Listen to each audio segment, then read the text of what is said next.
টমেটোটা খারাপ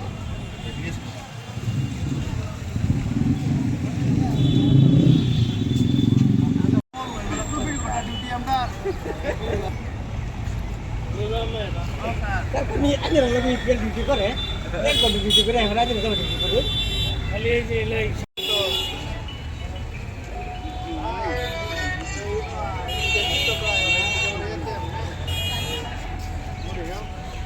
আমাৰ দাবীখিনি ৰাইজে চৰকাৰে মানি লোৱা নাই। আমি বহুত দিনৰ পৰা কৈছোঁ, ক'ভিডত আমি ইমান কষ্ট কৰিছোঁ, নিজৰ ঘৰ সংসাৰ এৰি আমি ক'ভিডত দিনে ৰাতিয়ে কাম কৰিছোঁ। চব অন্য কৰ্মচাৰীয়ে ক'ভিডত ভয় কৰি ডিউটি কৰা নাই। আমি কিন্তু নিজৰ জীৱনটো মানে দান দিয়া নিচিনা কৰি ক'ভিডত আমি ডিউটি কৰিছোঁ। তেওঁ আমাক আজিলৈকে চৰকাৰে আমাক মানে বাৰু আমাক ঘূৰি চোৱা নাই। আমি সেইকাৰণে আজি ইয়াত বহিবলৈ ৰাজ্য দাবীটো মানি লওক। 7 পে'টো দিম বুলি কৈছিলে, তেওঁলোকে সেইটো আমাক দিয়ক। আমাৰ ঘৰ সংসাৰ নচলে। আমাক এইটো দাবী, যদি 7 পে'টো দিয়ে আমিতো অন্ততঃ আমি ল'ৰা ছোৱালী পঢ়াব পাৰিম, ঘৰ সংসাৰখন চলাব পাৰিম। আমি চৰকাৰলৈ অনুৰোধ কৰিছোঁ, একে বিনম্ৰ অনুৰোধ। আমি গোটেই NRSM কৰ্মচাৰীসকলে অনুৰোধ কৰিছোঁ, সম দৰমহাটো দিয়ক, 7 পে'টো দিয়ক, তাৰপৰা ইকুৱেল ৱৰ্ক ইকুৱেল পে' সেইটো দিয়ক। যাও দে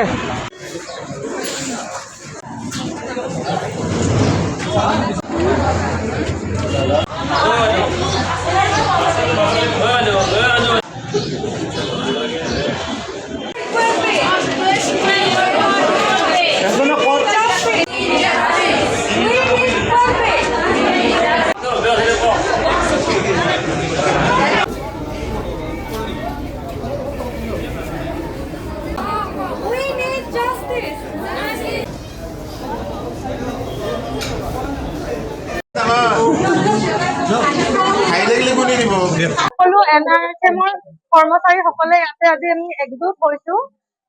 আমাৰ চৰকাৰৰ ওচৰত কিছুমান অনুৰোধ আছে।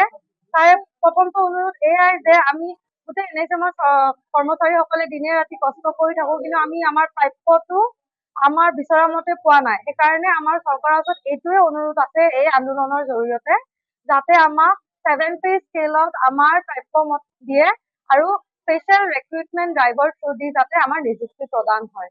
তাকে আমি নাই, আমাক সময় একেমতে দিয়া হোৱা নাই। সেইকাৰণে আমি আজি একেলগে একগোট হৈছোঁ, যাতে আমাক চৰকাৰৰ ওচৰত অনুৰোধ, আমাৰ এইটো দৰে মুখ্যমন্ত্ৰী হিমন্ত বিশ্ব শৰ্মা ডাঙৰীয়াক আমি ৰিকুৱেষ্ট কৰিছোঁ, যাতে আমাৰ ফালে এবাৰ চায়। মানে আজি আমি NHM-ত চাকৰি কৰা 15 বছৰে হ'ল ৰানিং। এতিয়ালৈকে আমি চবেইতো সমান কাম কৰি আছো। NHM খিনিয়ে বেছিকে কষ্ট কৰা যায়, কিন্তু আমি কামৰ সময়ত দৰমহা পোৱা নাই আজিলৈকে। আমাৰতো ল'ৰা ছোৱালী আছে আৰু আমাৰতো ভাল স্কুলত এখনত পঢ়াব মন যায়, হেৰি কৰিব মন যায়। মানে আজিকালি বস্তুৰ কিমান দাম হৈছে, সেইটো কাৰণে মন্ত্ৰী ডাঙৰীয়াই যাতে আমাৰ ফালে চাই এবাৰ চাই পেলাই যাতে আমাক 7 পে কমিশ্যন প্ৰদান কৰে আৰু সেইখিনিয়ে মই ক'ব লগা। For equal work and equal pay commission. So I request Honorable Himanta Biswa Sarma sir to kindly look upon us so that our future will be bright. And I request Himanta Biswa Sarma sir to look upon our pay scale, as we have been working here since 10 to 12 years.